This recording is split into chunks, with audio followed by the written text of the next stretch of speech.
agak berbeda ya Bapak Ibu ya. Tadi udah siap-siap naikkan haleluya tadi, kok diem semua. Ya karena kita menggunakan liturgi gereja Kristen Sulawesi Tengah. Jadi agak berbeda dengan kita seperti minggu-minggu biasa. Baik Bapak Saudara, selamat pagi, Shalom. Apa kabar, sehat? Puji Tuhan ya. Jam berapa tadi hujan subuh? Jam 3 kalau nggak salah ya. Itu alarm pagi saya tadi. Hujan deras, bangun saya jam 3 sambil persiapan. Baik, Bapak Saudara yang dikasihi oleh Tuhan Yesus Kristus, kita sebagai orang-orang yang beriman, pada saat kita menjalani kehidupan ini, kita butuh yang namanya dukungan. Kita butuh yang namanya dorongan untuk kita bisa bertahan di dalam Tuhan. Itu saja kuncinya sebagai orang beriman. Kita butuh pegangan, kita butuh motivasi yang kuat, sehingga membuat kita bisa bertahan di dalam iman kita. Sesederhana itu. Ya. Kenapa? Karena di dalam proses hidup kita menghadapi berbagai-bagai tantangan. Ada persoalan, ada permasalahan, ada godaan-godaan, dan lain sebagainya. Itu menggiring kita lebih kepada menjauh dari hadirat Tuhan. Dan dunia pada saat ini lebih banyak menawarkan hal-hal yang menggiurkan, hal-hal yang nikmatnya hanya sesaat. Dan tanpa kita sadari Bapak Ibu Saudara, kita sudah berada di ujung tebing kehancuran karena kondisi-kondisi tadi. Ada beberapa contoh. Yang pertama, kasus narkoba. Ya. Semakin maraknya narkoba itu masuk ke dalam dunia muda-mudi, anak-anak kita. Kalau dulu hanya di anak-anak mahasiswa, sekarang enggak, Bapak Ibu Saudara. Naik levelnya ke anak-anak SMA, SMP. Malah sekarang target mereka tuh anak-anak SD. Melalui permen gitu kan, yang dijual-jual itu disusupi, lalu mereka ketergantungan dan seterusnya. Kita bisa melihat angkanya semakin naik. Ya, ketergantungan ini makin tinggi. Kalau Bapak Ibu cek di lapas-lapas narkotika, ya, itu semakin banyak. Yang kedua, ada persoalan perdagangan manusia, Bapak Saudara. Kalau Bapak Ibu baca atau melihat di website beberapa bulan yang lalu, di Pangkal Pinang saja sudah ada pelajar-pelajar yang memperdagangkan tubuhnya melalui media-media sosial ataupun di grup-grup WA. Masih muda-muda. Istilah mereka itu open BO gitu ya. Lalu yang berikut Bapak Ibu Saudara, persoalan yang saat ini juga sedang panas-panasnya, persoalan jabatan dan kekuasaan yang diberikan kepada anak-anak Tuhan. Ya. Dan mereka mensalahgunakan jabatan dan kekuasaan itu. Sekelas jenderal bintang 2 bisa membuat perencanaan pembunuhan terhadap ajudannya. Ya. Yang sampai saat ini kita nggak tahu. Alasan utamanya apa kita nggak ngerti. Ya. Tetapi kita bisa melihat jabatan dan kekuasaan yang diberikan oleh Tuhan kepada anak-anak yang percaya kepadanya, ada banyak sekali disalahgunakan. Itu yang ketiga. Yang keempat, Bapak Ibu Saudara, Persoalan lain yang tidak kalah pentingnya adalah internet, teknologi. Dari mulai anak-anak sampai oma-opa lansia, ya. Itu semua bisa mengakses internet tanpa batas. Perkembangan dunia modern saat ini bisa kita sebut sebagai pedang bermata dua. Di satu sisi, Bapak Ibu Saudara, kita bisa mendapatkan banyak informasi. Kita mendapatkan hiburan, kita mendapatkan pengetahuan, kita mendapatkan firman Tuhan dari internet itu semua. Tetapi di sisi lain, dalam waktu yang bersamaan, Bapak Ibu Saudara, kita juga mendapatkan hoax, kita mendapatkan pornografi, kita mendapatkan intoleransi, kita mendapatkan penipuan, dalam waktu yang bersamaan. Dan ratusan dan ribuan persoalan lainnya yang dihadapi oleh anak-anak Tuhan. Kita sebagai orang-orang yang beriman. Kalau mau kita bikin listnya, banyak sekali persoalan anak-anak Tuhan. Ya. Tetapi yang menjadi pertanyaan pembuka perenungan kita pagi hari ini, Bapak Ibu Saudara, apakah kita masih mampu bertahan?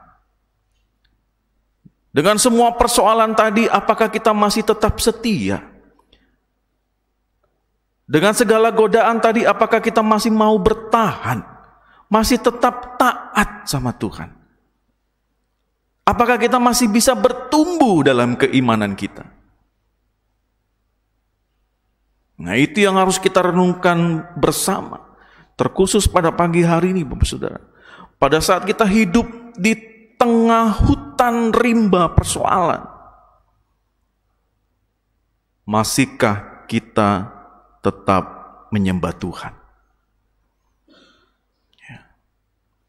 Nah, bacaan kita pada pagi hari ini tidak berbeda dengan jemaat di Kolose. Di jemaat ini ada persoalan yang mereka sedang alami dan tidak mudah untuk mereka hadapi. Ada persoalan apa, Pak Pendeta? Mereka sedang mengalami pengajaran-pengajaran oleh guru-guru palsu yang membawa pengaruh-pengaruh negatif di dalam mereka yang menjalani keimanannya, karena ajaran guru palsu dengan ajaran yang mereka selama ini terima itu jauh berbeda. Jauh dari ajaran Kristus yang mereka selama ini imani. Ya. Maka Rasul Paulus pada kesempatan ini merasa bertanggung jawab penuh atas situasi dan kondisi yang dialami oleh jemaat Kolose. Sehingga apa? Sehingga Paulus harus menulis surat pastoralnya dari dalam penjara.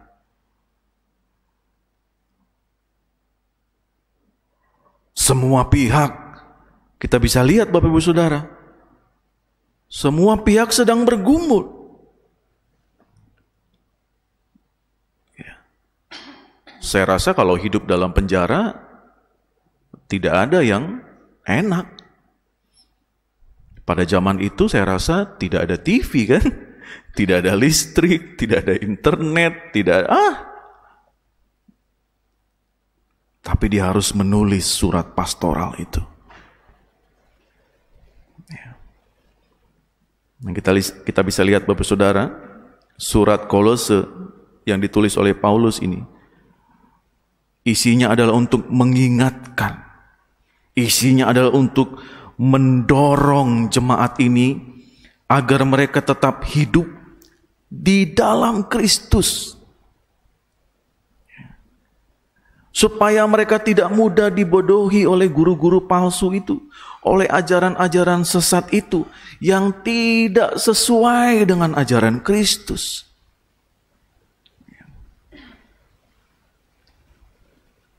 Dan Paulus menulis di sini juga Bapak Saudara, mengajak mereka untuk hidup berakar di dalam Kristus. Dibangun di atas Kristus. dan bertambah teguh di dalam iman, punya hati yang melimpah dengan ucapan syukur. Dijaga betul iman jemaat Kolose ini. Ada 3 pokok penting, Bapak Saudara, di ayat perenungan kita pada pagi hari ini yang hendak disampaikan Paulus kepada jemaat ini dan juga kepada kita tentunya. Yang pertama, Paulus menyampaikan pokok pikirannya. Paulus berdoa agar jemaat ini punya hikmat dan terus mencari hikmat Tuhan dan pengertian yang benar tentang Tuhan. Itu yang pertama. Yang kedua, Paulus meminta agar jemaat ini tidak cepat puas dengan keimanan yang mereka punya. Ya. Tetapi Paulus meminta agar jemaat ini terus bertumbuh, mencari kehendak Allah dalam kehidupannya, sehingga hidup mereka layak di hadapan Tuhan dan mampu menghasilkan buah-buah roh. Yang ketiga, agar jemaat menghayati kasih karunia Allah yang telah memindahkan mereka dari kebinasaan masuk kepada kehidupan kekal melalui Yesus Kristus. 3 hal penting ini yang disampaikan Paulus kepada jemaat Kolose pada saat itu dan menjadi pokok-pokok pikiran penting dari seorang Rasul Paulus. Nah, Bapak Ibu Saudara yang dikasihi oleh Tuhan Yesus Kristus, jemaat Kolose yang sudah percaya kepada Yesus, tetapi untuk berbuah di dalam pekerjaan Tuhan, maka jemaat ini harus terus memperoleh hikmat dan pengetahuan akan kehendak Tuhan. Harus terus mencari. Nah, tanpa itu, maka jemaat ini mudah sekali terombang-ambing oleh ajaran-ajaran yang sesat. Jadi jemaat ini perlu menerima kekuatan dari Tuhan agar mereka bisa berpegang kepada iman yang sejati secara kokoh. Karena tanpa itu, Bapak Saudara, betapa mudahnya jemaat Kolose ini bisa dikalahkan oleh ajaran-ajaran sesat yang berada di sekitar mereka. Nah, kita jemaat Tuhan pada saat ini, kita pun harus meminta kepada Tuhan untuk kita diberikan hikmat dan kekuatan.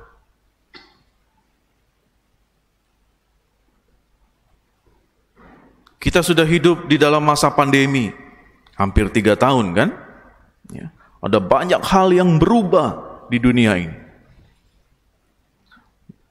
Terkhusus, beberapa negara sudah masuk di dalam resesi ekonomi.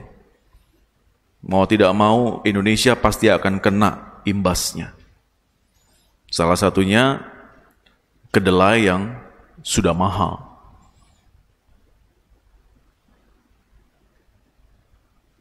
Tepung yang sudah mahal. BBM yang paling terasa. Dan lain sebagainya. Kesehatan kita sudah berubah. Tidak lagi kuat, tidak lagi sehat seperti dulu. Semakin menurun.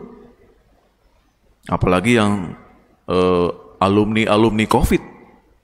Ya, lebih cepat capek. Daya tahan tubuhnya juga menurun.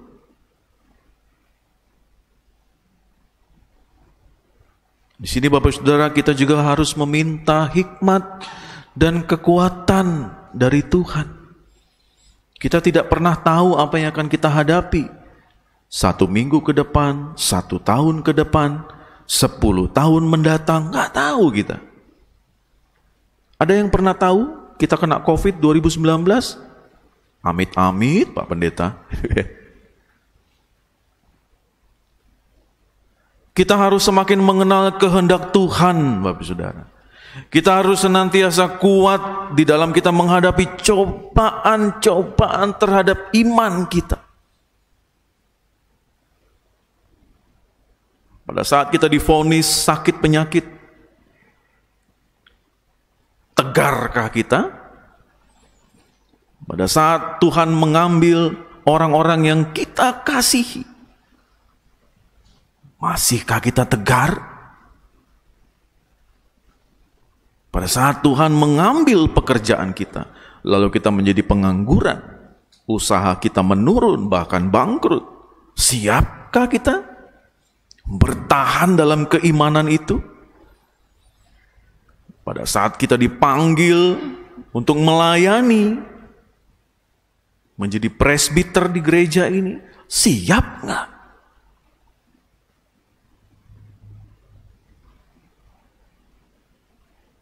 Oh, ada banyak pertanyaan-pertanyaan yang membuat kita harus berkata, karena hikmat Tuhan, karena kekuatan Tuhan,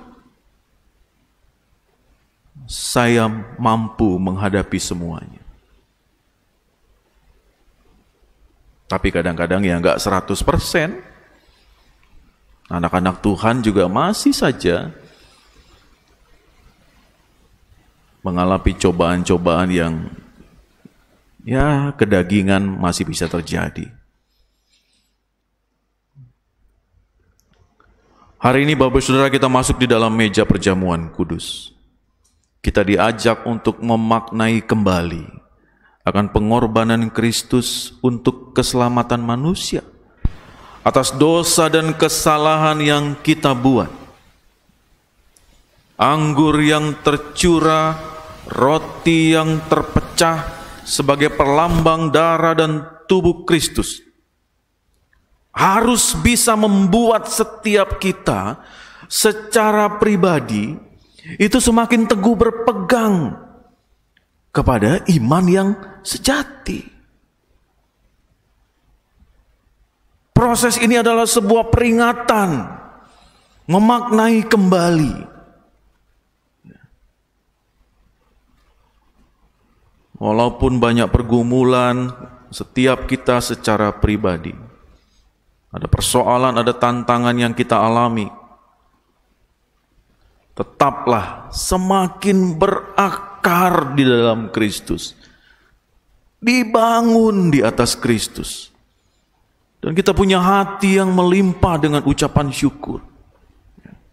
Dan kesemuanya itu Bapak Saudara harus kita terapkan dalam keseharian kita melalui sikap, tutur, kata, perbuatan.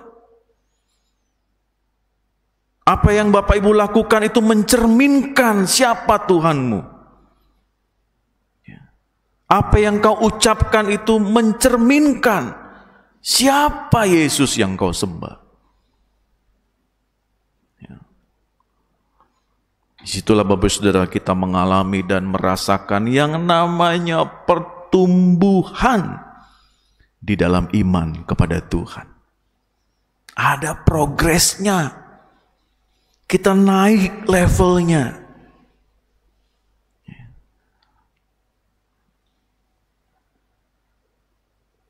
Lalu kita juga bisa menguatkan orang lain. Kita bisa mengajak orang lain. Kita bisa berdoa untuk orang lain. Orang lain akan belajar kepada kita, lalu orang lain juga bisa kembali mengajarkan kepada yang lain. Seperti itulah.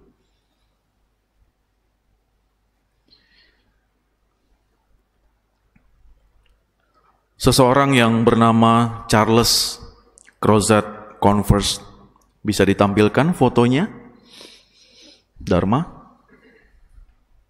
Ya. Orang ini bernama Charles Crozat Converse, Bapak Ibu. Orang ini bersaksi melalui sebuah lagu yang masih kita nyanyikan sampai hari ini. Ya. Dia punya pengalaman hidup yang tragis. Ada foto yang kedua? Nah, Ganteng ya? Mirip seorang pendeta Freddy kayaknya ini. Rambutnya sudah sama, nggak dikuncir lagi kayaknya ini ya. Dia punya pengalaman hidup yang tragis, Bapak Ibu Saudara. 2 calon istrinya itu meninggal sehari sebelum pernikahan dan seminggu sebelum pernikahan ini untuk calon istri yang kedua. Yang satu kecelakaan, tenggelam, yang satu sakit. Charles ini juga menderita penyakit sudah bertahun-tahun. Lalu di masa-masa pergumulan Charles, dia menulis syair yang indah untuk bisa direnungkan dan dihayati oleh semua orang. Dan itu membantu setiap orang semakin kuat di dalam Tuhan.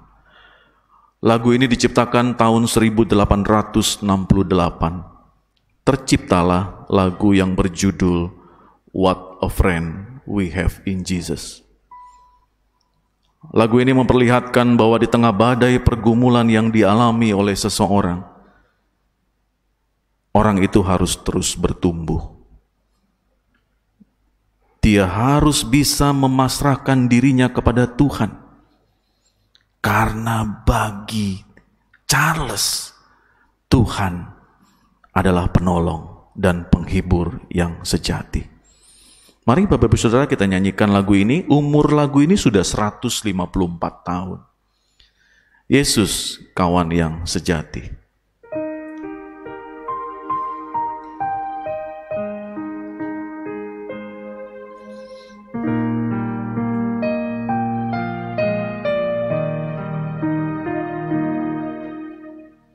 Yesus, kawan yang sejati.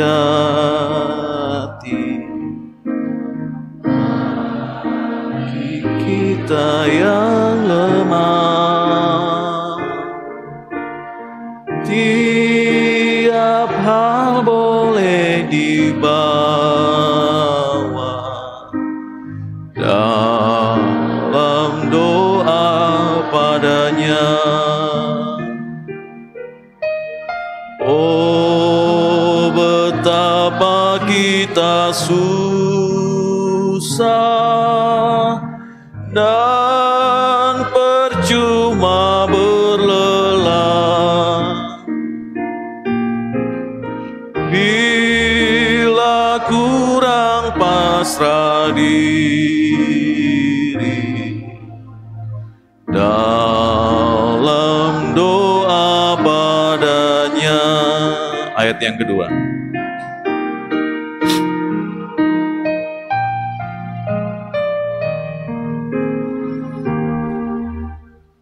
Jika oleh pencobaan kacau balau hidupmu, jangan kau berputus asa. Pada Tuhan berseru. Yesus, kawan yang setia, tidak ada taranya. Dia tahu kelemahanmu, naikkan doa padanya. Amin, Bapak Ibu. Tuhan Yesus memberkati.